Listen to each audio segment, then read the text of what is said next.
guys, couple of weeks have passed. I'm making videos on iPhone SE2 continuously. So I thought that everyone, it is not possible for all of you guys to watch the individual videos separately. So guys, here I am. I'm combining all of the things which I've included till today, all of the leaks regarding the iPhone SE2 from its launch date, its pricing, its features, its design and everything. And I'm going to be trying my level best to make this video as short as possible with a brief content. So if you like today's video, and again, if you want and if you love Apple's news or Apple ecosystem, definitely consider subscribing to our channel. So guys, without any further ado, let's get started.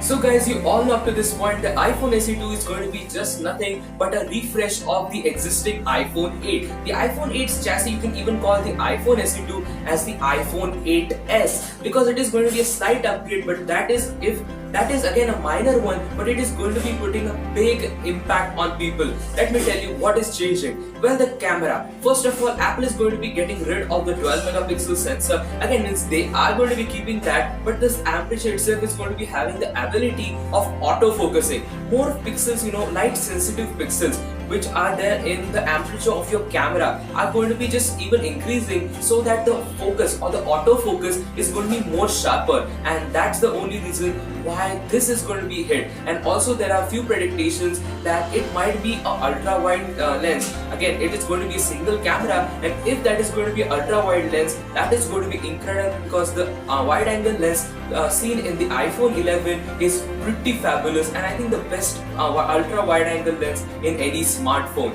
So next thing, it is pricing. First, it was predicted it is going to be somewhere around $350 to $399, but later on it has been confirmed that Apple was planning indeed for a pricing of $449, but Apple thought like, let's put $50 less and let's put one even more dollar just to make people aware like it's $399. If they have put it in 400s range, people would have thought like it is again in 400. But again, if the pricing is in $399, it makes perfect sense for the iPhone SE successor to be of the same price of the iPhone SE when it was launched. Now let me tell you about overall the processor. It is going to be featuring the Apple's A13 Bionic chip, the latest found in the iPhone 11 series, and that is incredible. And that is the only reason why Apple is opting for the iPhone 8's chassis instead of the iPhone SE original chassis. So just because it needs more battery life, the A13 Bionic needs a lot of battery life, and for that reason only, Apple is planning for a little bit bigger chassis. Again, everyone likes the 4-inch smartphones, the iPhone SE form factor, but guys, the iPhone 8 form factor might be a little bit bigger, but still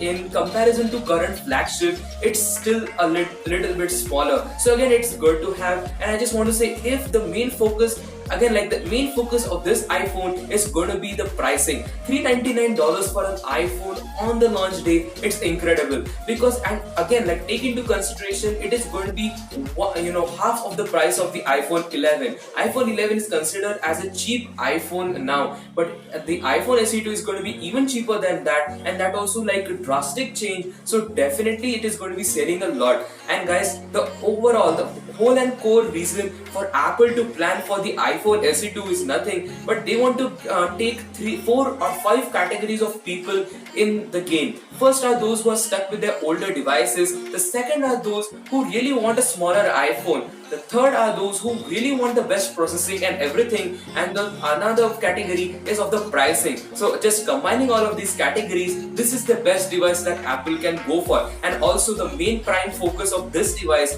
is going to be that giving the iPhone 6, the iPhone 6s, the iPhone 6s Plus users the chance to upgrade their smartphone, and that's the whole and sole reason. And also, analyst Minchiko has predicted that its launch is going to be in the first quarter of 2020, and also it has been now more clear that it is going to be in the WWDC, the Worldwide Developers Conference, in March of 2020. So guys, this is everything just you need to know about the iPhone SE2. So I just thought of including all of this news in one single video that will make you guys simple and easy to understand that what you need to know about the iPhone SE2. So again, if you love and if you want more updates from Apple ecosystem, consider subscribing to our channel. If this video has been helpful for you, don't forget to give this video a like. Also leave a comment that what are your thoughts, and are you excited, and are you skipping the current generation of iPhones for the iPhone SE2? So see you like today's video, and I will meet you with another beautiful video. Until then, peace.